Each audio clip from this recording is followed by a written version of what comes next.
तथागत, आपके पिछले उपदेश ने हृदय को स्पर्श किया। आपने दिखाया कि दुख बाहर नहीं, हमारे भीतर की आसक्ति से जन्म लेता है। आपके शब्द जैसे मौन में भी करुणा जगाते हैं। मैं कृतज्ञ हूं कि आज भी आपके वचन समय की सीमाओं को पार करके हमारे भीतर प्रकाश बनकर उतरते हैं। और अब मैं एक नए प्रश्न के साथ एक नए संवाद की ओर बढ़ना चाहता हूं। तथागत, जब दुख को समझने की शुरुआत होती है तो सबसे पहले हम जिस दीवार से टकराते हैं वह है क्रोध। क्रोध कभी अचानक आता है, जैसे भीतर कोई ज्वाला भड़क उठे, और उस एक क्षण में मनुष्य खुद को, अपने विवेक को, सब कुछ खो बैठता है। पर आश्चर्य यह है कि हम जानते हैं कि क्रोध हमें जलाता है, फिर भी उससे बच नहीं पाते।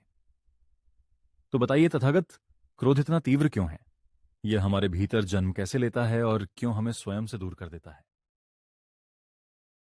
क्रोध आग की तरह है। वह पहले उसी को जलाता है जिसके भीतर जन्म लेता है। मनुष्य सोचता है कि वह किसी और पर क्रोधित है, पर वास्तव में वह अपने असहाय मन पर क्रोधित होता है। वह बाहर किसी को दोष देता है, क्योंकि भीतर अपने आप को देखने का साहस नहीं रखता। क्रोध तब जन्म लेता है जब चीजें तुम्हारी इच्छा के अनुसार नहीं होती।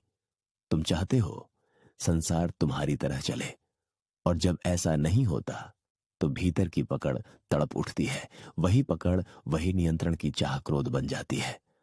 बाहर जो तुम्हें दिखाई देता है वह कारण नहीं, वह केवल बहाना है। क्रोध का वास्तविक कारण है अविज्ञा, अर्थात अज्ञान, जो समझ लेता है कि मैं संसार को नहीं बदल सकता, मैं केवल अपने मन को देख सकता हूं। वह क्रोध से मुक्त होने की ओर चल देता है।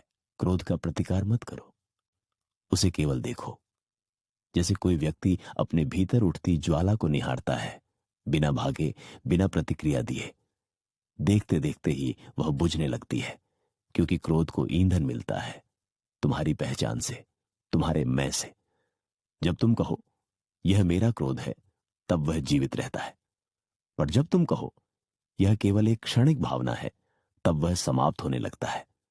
याद रखो, क्रोध न तो बाहर से आता है, न कोई तुम्हें दे सकता है। वह बस भीतर की अनजानी पीड़ा का स्वरूप है। जो भीतर शांत होता है वह बाहर कभी नहीं जलता। क्रोध का अंत बाहर की शांति से नहीं, भीतर की करुणा से होता है, क्योंकि जहां करुणा है वहां किसी को जलाने का विचार ही नहीं उठता। करुणा वह शीतल जल है जो भीतर की अग्नि को बिना संघर्ष के शांत कर देता है। और वही है निर्वाण की पहली अनुभूति।